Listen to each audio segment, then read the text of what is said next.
uhdikum tahiyatan fa'iqatan, tahiyatan min qalbin amikin, tahiyatan min ahlil jinan, tahiyatan min indillahil khair.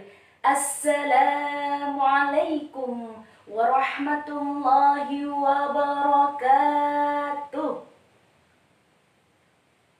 Alhamdulillahi rabbil alamin, wabihi nasta'in ala umuri dunya waddin, wassalatu wassalamu ala asrafil anbiya'i wal mursalin, sayyidina Muhammadin wa ala alihi wa sahbihi ajma'in wa man tabi'ahum bi ihsanin ila yaumiddin, amma ba'du. Pada kesempatan yang berbahagia ini, marilah kita panjatkan puja dan puji rasa syukur kita kepada Allah Subhanahu wa Ta'ala yang telah memberikan kita rahmat, taufik serta hidayahnya sehingga kita dapat berkumpul di tempat yang insya Allah barakah ini dengan keadaan sehat walafiat. Amin Allahumma amin. Tak lupa salawat serta salam tetap tercurahkan kepada junjungan kita Nabi besar Muhammad sallallahu alaihi wasallam, karena beliaulah yang telah membimbing kita dari jalan yang gelap gulita menuju jalan yang terang benderang, yakni ad-dinul Islam, as-siratal mustaqim. Pada kesempatan yang berbahagia ini, saya akan menyampaikan sedikit tausiah dengan mengangkat tema Rasulullah Sallallahu Alaihi Wasallam sebagai motivator pembentuk akhlak. Hadirin yang berbahagia, Allah Subhanahu wa Ta'ala berfirman dalam Al-Quran surat Al-Ahzab ayat 21 yang berbunyi,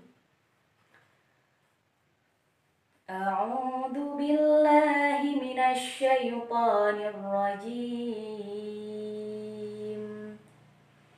Bismillahirrahmanirrahim.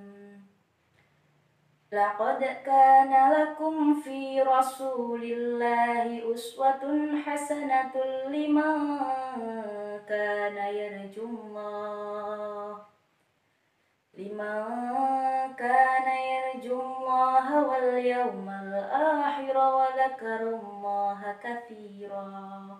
Al-ayah, yang artinya telah ada pada diri Rasulullah itu suri tauladan yang baik bagimu, yakni bagi orang-orang yang mengharap rahmat Allah dan kedatangan hari kiamat, dan dia banyak menyebut nama Allah. Hadirin yang berbahagia, siapa yang tidak mengenal tanggal 12 Rabiul Awal? Tentu semua mengenal, bukan? Ya, hari Senin, tepat tanggal 12 Rabiul Awal tahun Gajah adalah hari kelahiran utusan Allah, Nabi Muhammad sallallahu alaihi wasallam. Jadi tidak heran jika setiap tahunnya seluruh umat muslim merayakan peristiwa besar tersebut, atau biasa dikenal Maulid Nabi. Rasulullah Sallallahu Alaihi Wasallam adalah Nabi yang terakhir, Nabi akhir zaman. Allah Subhanahu wa Ta'ala menghadirkannya di muka bumi ini semata-mata bertujuan untuk menyempurnakan akhlak manusia.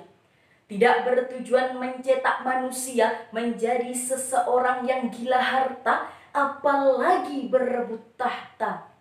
Tidak bertujuan mencetak manusia menjadi seseorang yang memiliki akal pikiran brilian, tetapi akhlaknya tidak mencerminkan orang brilian. Na'udzubillahi min dzalik. Semata-mata Allah Subhanahu wa Ta'ala menghadirkan Nabi Muhammad di muka bumi ini untuk menyempurnakan akhlak manusia.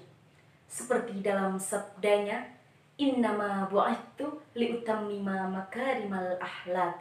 Sesungguhnya aku diutus Allah untuk menyempurnakan akhlak manusia. Hadirin yang berbahagia, lantas mengapa Rasulullah Sallallahu Alaihi Wasallam yang diutus Allah untuk menyempurnakan akhlak manusia? Coba kita bayangkan, jika ada seorang pemelihara kucing melatih peliharaannya agar dapat mengaum layaknya serigala, tentu tidak masuk akal, bukan? Lalu, apa yang seharusnya dilakukan oleh seorang pemelihara kucing? Yang seharusnya dilakukan adalah melatih peliharaannya layaknya kucing, bukan malah seperti serigala, betul? Begitu juga mengapa Allah Subhanahu wa Ta'ala menghadirkan Nabi Muhammad di muka bumi ini untuk menyempurnakan akhlak manusia? Karena beliau adalah manusia, sama seperti kita.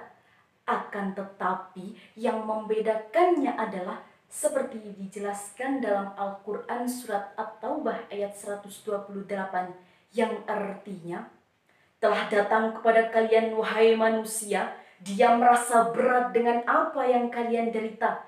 Dia menginginkan keringanan bagi kalian. Dia penyantun dan penyayang bagi orang-orang yang bertakwa.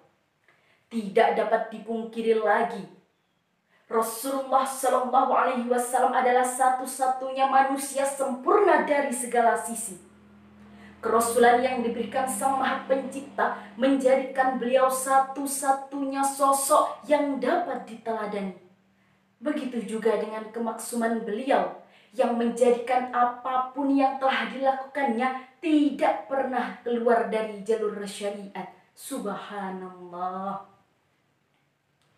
Jika salah satu tokoh non-muslim, Michael Hart, menempatkan Rasulullah Shallallahu Alaihi Wasallam di urutan pertama dari 100 orang yang berpengaruh di dunia, lalu bagaimana dengan kita sebagai umat muslim? Masihkah kita ragu bahwa Rasulullah Shallallahu Alaihi Wasallam adalah motivator pembentuk akhlak? Bagaimana kita bisa ragu jika semasa hidupnya Rasulullah dengan ikhlas mengajari umatnya keutamaan bekerja keras?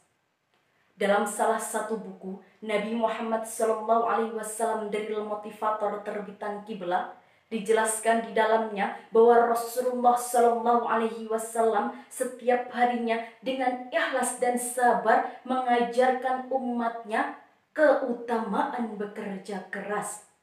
Oleh karena itu, dalam agama Islam melarang umatnya untuk meminta-minta. Sebagaimana dijelaskan dalam hadis, barang siapa yang meminta-minta tidak dengan alasan kemiskinan, maka ia telah memakan bara api. Hadis riwayat Ahmad. Hadirin yang berbahagia, masih pantaskah kita jika meragukan kehebatan Rasulullah Sallallahu Alaihi Wasallam sebagai motivator pembentuk akhlak? Tentu, semua yang dilakukan Rasulullah Sallallahu Alaihi Wasallam berdasarkan Al-Quran dan Sunnahnya. Sebagai utusan Allah, beliau telah memahami sedetail-detailnya hukum-hukum Islam, lalu kemudian beliau mengajarkan kepada manusia. Begitu juga dengan sunnahnya. Beliau menjadikan referensi bagi kehidupan manusia hingga akhir zaman nantinya. Maka pantaslah Rasulullah Sallallahu Alaihi Wasallam disebut sebagai motivator pembentuk akhlak. Sebelum saya akhiri tausiah saya, marilah kita bersolawat bersama. Salatullah salamullah ala taha rasulillah. Salatullah salamullah ala yasin habibillah.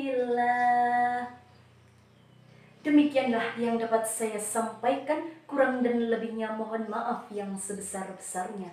Undur ma qala wa la tandur man qala. Thumma salam wassalamu alaikum warahmatullahi wabarakatuh.